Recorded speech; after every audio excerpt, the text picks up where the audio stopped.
And we're live. First yawn of the day. Oh my goodness. Or the day on video. Medusa, you silly goose.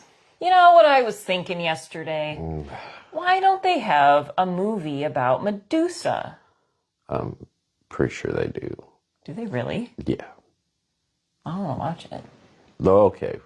Well, I don't know, a couple years ago, I just was really digging into her story and like the full story, like the backstory of Medusa. And it seemed like she's painted as a villain, you know, the whole stone thing, and you look at her and all that. But also she has kind of a dark history, trauma, and all of that. If only she could get some healing guidance. I know. Was that a My name segue is enough? Helena. Welcome. My name our is show. We Love the People Behind Our Coffee even more. Even more than what? Even more than you? Oh, it says We Love Our Coffee at the top. Oh. They don't care about the people drinking the coffee, just the people behind the coffee. Yeah, pretty much. People drinking the coffee are like number 3. Yeah, if that. Well, top of the morning to ya. We love the money you pay us for the coffee.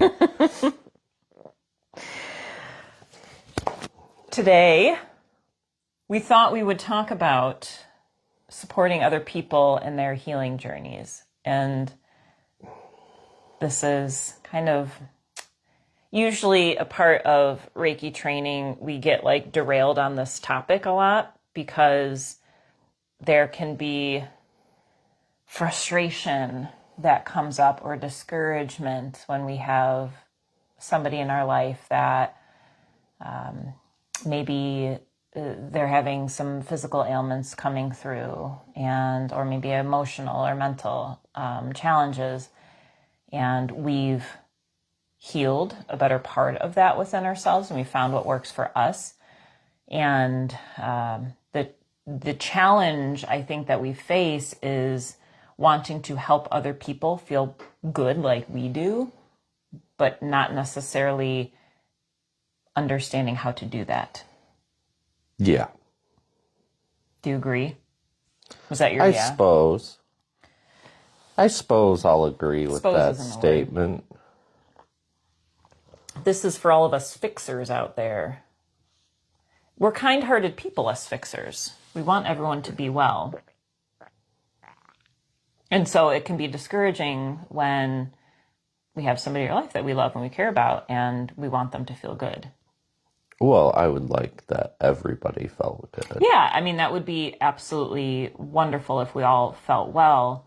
And we find ourselves in these human bodies with individual journeys to figure out a way that works best for us. And I think what we talk about in a Reiki training, by the way, there's a Reiki training. This is like the last minute to sign up for Reiki training. Better get that plug in there. Level 1 this Saturday. I lost my train of thought thinking about Reiki training. It went woo woo. Nope, it didn't. We talk about in Reiki training. Yeah, I don't know where I was going. I just wanted to plug Reiki training. I imagine if you're watching this, you have done a lot of work on yourself, and we certainly have done that. And or if you haven't, it's fine. The trigger that I experience is the memory of not feeling well.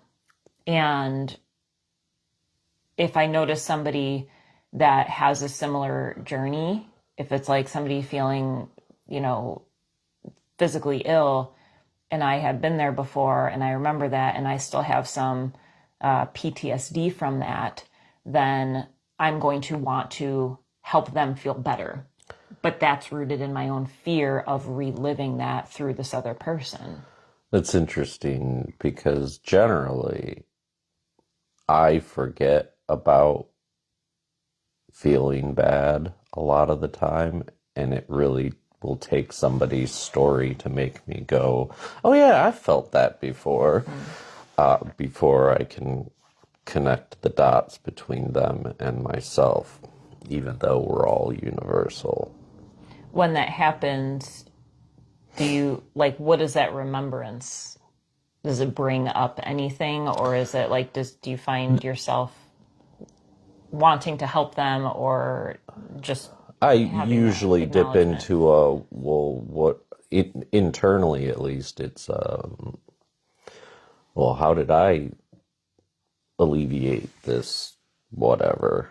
And then imparting that, but that doesn't mean that they're gonna be able to overcome in the same way. Yeah, and I think that's the misunderstanding, is that we can sometimes think that what works well for us will work well for another person. But there's so many factors that go into healing, and it's such an individual journey that, like, what I see, and I experience this for myself, like I took a lot of what everybody had told me about healing. Oh, you should try this, you should try this. I tried all of it, and I learned a lot from all of these different modalities and diet plans and meditations and energy healing techniques and all of this. But honestly, what worked the best is me finding myself and coming back to myself. And we can't make somebody get there. Right. And we can't, everybody does it in their own time. Right. Yes. Like the way I went about discovering myself again is totally different than how everybody else in the world is. And that's because of each of our experiences. But, that's why we, as facilitators, though, are not here to heal as much as we're here to facilitate an environment where people can heal themselves. Because bottom line, that's what it comes down to. We could do all the energy healing in the world on somebody, but if they're rejecting it the whole time, then they're never going to heal, Yeah. I find it interesting because I was having a conversation with one of my coworkers the other day about changing language and things like that. And, I do things in my characteristic humorous way, but the response I got was, I've never thought about it like that before, which is a typical response. But what you end up having the problem with is when that space is no longer there, are they going to carry that information forward? Are they going to integrate that information? So it's kind of it's hit and miss with everybody because everybody's going to be different. So you have to walk into each situation, facilitating the way you as an individual facilitate, and just know that it doesn't matter as much how you're going about it as it is how they take it and whether they're going to carry it forward in their life. Yeah, and can we release expectation and attachment to how others are going to respond with the information? Because this, like, people aren't reliant on us to heal. We cannot rely on another person to make us heal. And I think it's well understood in this community, and we preach this a lot, that it is the individual's responsibility to take charge of their own healing, and we set that standard, we demonstrate that standard within ourselves. However, sometimes there are students that come and we'll find ourselves having reoccurring conversations, or you'll pull the same cards, with a person, and that prompts the conversation of, are you honestly willing to change? Are you willing to change your life? And this is a topic that we've talked about maybe a month or so ago, is the fear that comes in making those changes. And that's what holds us back from healing. Of course, it's terrifying. And if I reflect on my own life and all the changes that I've made, there were plenty of times where I thought, well, I'm not ready to make this change yet. It's not time. but I acknowledged it. I acknowledged it Right. within myself, and I knew that I was going to be sitting in the middle of chaos until it broke me down enough where it didn't give me another option, and that's what I needed. I needed that kick in the hiney. Well, like looking at it from the terms of like addiction recovery, a lot of the main thing that holds people back in addiction recovery is lifestyle change, Mm. and that's what they're scared of the most.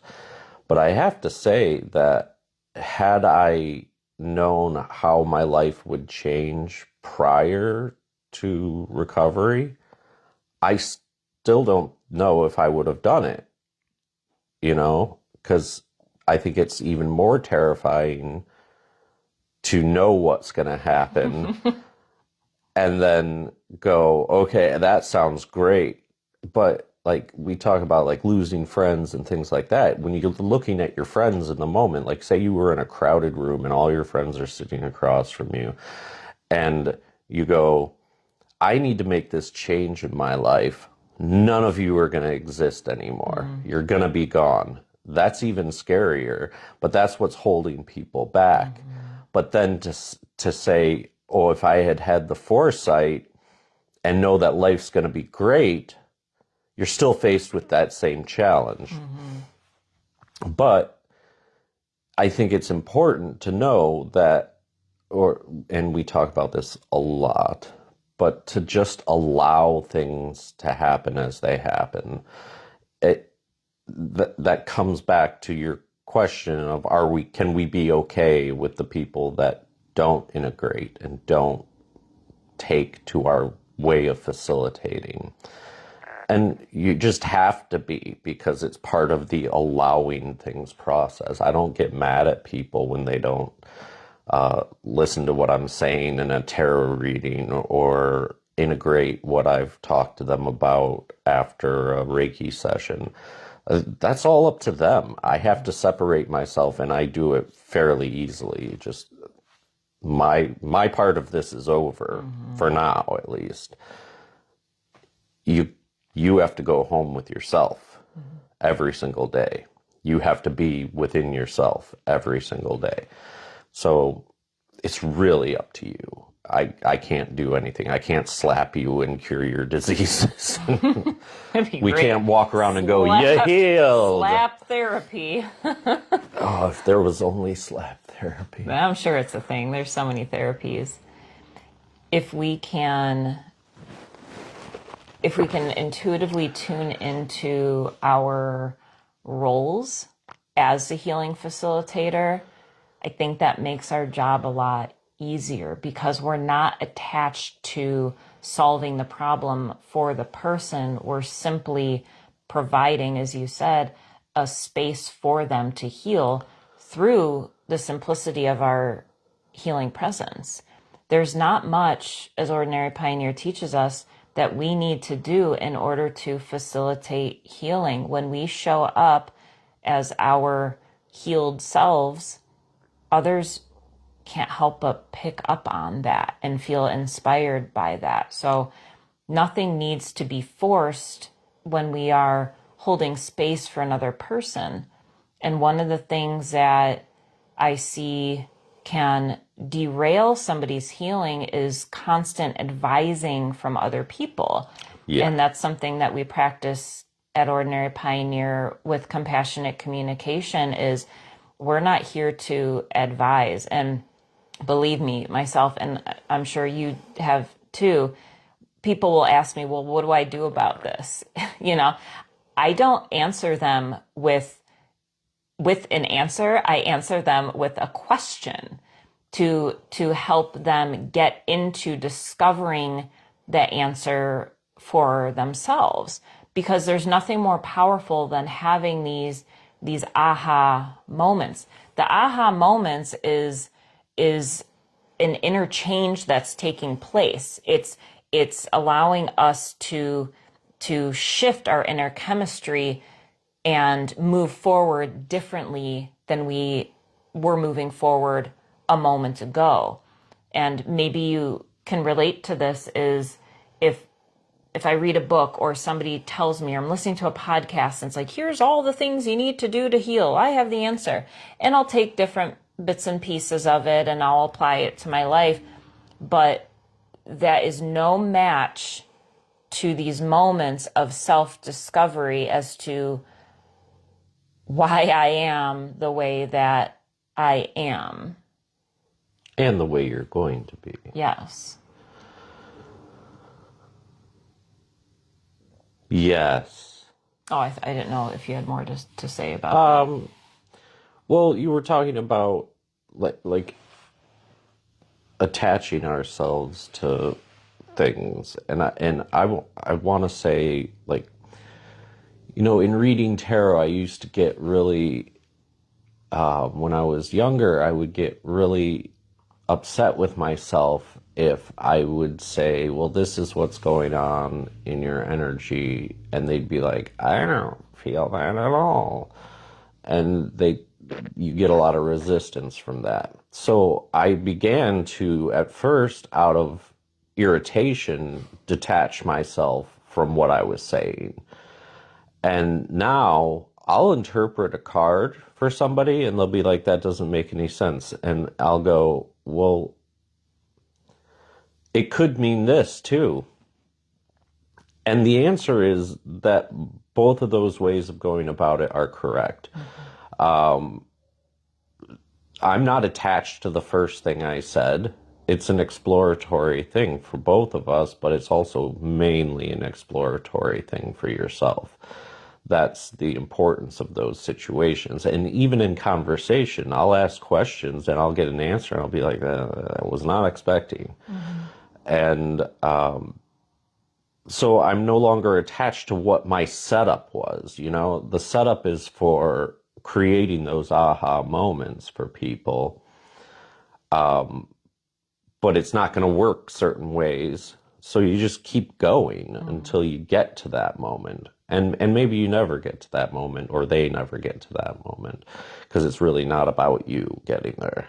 Maybe they have the aha moment and you don't even recognize it because you're staring at the cat or something, you know. And they could have the aha The moment cat.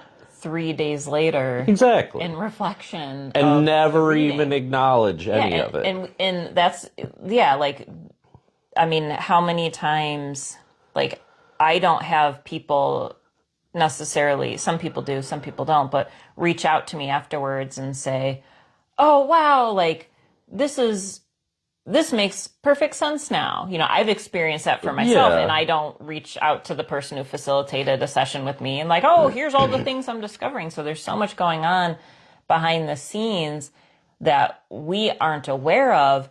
And also so many other factors, as I said, into play. We don't know what other people are involved in somebody else's life that are maybe speaking the same message. And how many times do we hear when we say something, oh, my therapist was just talking about this. So, like, we're all... This is my 17th tarot reading this day, and they all say the same thing. They all say the same thing. Well, maybe stop getting tarot readings. Save your money. One of the things that we talk about in our facilitator training here is utilizing language that is best understood with the receiver. We have our own set of values and beliefs, and those are very important to us. The people that come to us for support, whether it's a friend or a student, they have their own set of beliefs and values. And it isn't our job to impress upon other people what works for us, and also our own spiritual understanding, because it's so fluid. And the moment I think I have the answer, it dissolves into something else, and then new understanding comes through. And so tuning into the language that other people are using, I find very important, because then they'll be able to understand better. Like, if, for example, the word God, that word may be triggering to some people, where maybe that's a word that I use a lot for myself. If we say, oh, God this, God that, they may stop listening to what we have to say, and then we're not supporting them at all. We could be triggering them or taking them into a different place than what was intended. But if we ask them, well, how do you define divinity, or what word resonates with you, then you start to use that, and then they'll be able to understand the message a little bit more clearly. Not only that, but we are guests in their world during session time, or this can be as simple as a friend-to-friend conversation. I think skill in facilitation comes from being able to step in their world without trying to change it, and without making it our own world, taking it on for ourselves. So if we step into another person's perspective, how are they feeling? Can we tune into their energy as they are speaking about certain things, and then intuitively respond as their voice back to them versus what we think is best for them? I agree with all of that, but also sometimes we just don't know what a person's set beliefs or ideas or understandings are. So generalization is something that we use quite a bit. But at the same time, I'll test words out during sessions just to see where they're at. Instead of being like, what are your religious beliefs? We'll do Please tell me your understanding of the universe and all everything. The words that trigger you, so I'll be sure not to say them. Yes. Maybe triggering them is. If you could come with a list. Yeah. But, just the same as our ideas don't need to be imposed on them, their ideas don't also need to be imposed on us either. And that's why generalization is an easy way to approach it, because say I'm a God word guy and they're not a God word guy. And I start talking about God and they get triggered and they're like, I don't like that word. I'm going to be like, I don't care if you don't like the word. We can use a different word, that's fine, but it doesn't have anything to do with what we're trying to achieve here. So we just move past that as quickly as possible if you do trigger somebody in those circumstances, because it has nothing to do with you, and it's not the purpose of the message, is these little triggers that happen. It's getting to the bottom of it that we're trying to do. Am I hearing that, like, what you're saying is not worrying about offending other people? Yeah, that's what I don't do. Yeah. It doesn't matter to me. Like, I feel like it's important when people get offended, because it either solidifies their moral standing or it makes them question. And both of those are great things. Absolutely. And I believe very strongly in creating a safe space here for us to experience our triggers. And I tell our facilitators this, and some of our community members too, is expect to be triggered here. But then what are you going to do about it? Yeah, you want to fight? How can you respond differently and work through it instead of, oh, here we go again? We've had that before with community members who are no longer involved here. We can tell that there's a pattern there that certain individuals aren't willing to see for themselves and take responsibility for their triggers themselves. And it becomes easy to blame other people for how they feel. And so experiencing triggers here, I hope you get triggered here. And I may be the one to trigger you, because I try to find that and bring that out in people so we can work through them. But know that you're safe in this community and in other communities that hold that space for you, and the power of compassionate communication. Move through triggers differently. Otherwise, they're going to continue to present themselves and make you miserable. Yeah, I think that's what people don't understand. There's a self-righteousness sometimes in Yes. society now about your triggers. Like, you know, you can't say that because it hurts me. But no, it's important that you not be hurt. Mm-hmm. Isn't that like that's what you're saying, but you're putting it in someone else's hands, whereas you actually have the choice whether to be hurt or offended or anything by things. It, So I don't hold back most of the time. Like, in fact, sometimes I may be guilty of going out of my way to trigger people. mm-hmm. But it's all in good, clean fun Why are you making that face? because there's a deviousness to it. Oh. Yeah. I lost my train of thought with your face. What's with the whistle on the train today? I It's don't. on tracks. You should know where it's at. No, it's gone. It's derailed. Oh God. Did it go over a cliff? I want to get back to 4, my thought. 3, 2. Let me think. I don't know. Anyways, yeah. Triggering people. Yes, that's what it was. Yeah. So, can we say thank you when the triggers arise because it is bringing to the surface something that already exists? We hide our pain in our bodies, and that makes us sick. It makes us Feel like poop. physically, mentally, and emotionally ill. When a trigger comes to the surface, it's like getting a cold and bringing awareness to the weakened parts of our immune system.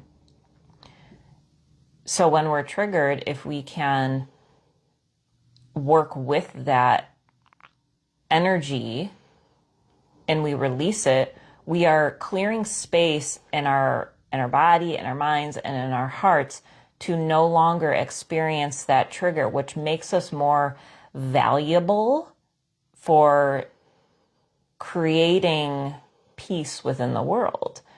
Because, like, one of the things that we've worked through within our team is interruption here.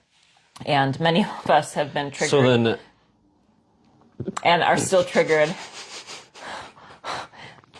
by interruption. But it's created opportunity to have conversation, to demonstrate non-interruption, and also have conversation about it. Because in that conversation, when we acknowledge the trigger, we can determine, well, why is interruption so triggering for me? Where have I been muted? When have I been told to shut up in my life, and by who? And where have I not offered forgiveness to other people and myself for holding on to this pain? And the moment we do that and we realize that, oh, it's not the other person that's the asshole for interrupting, it's my responsibility to heal that part of myself.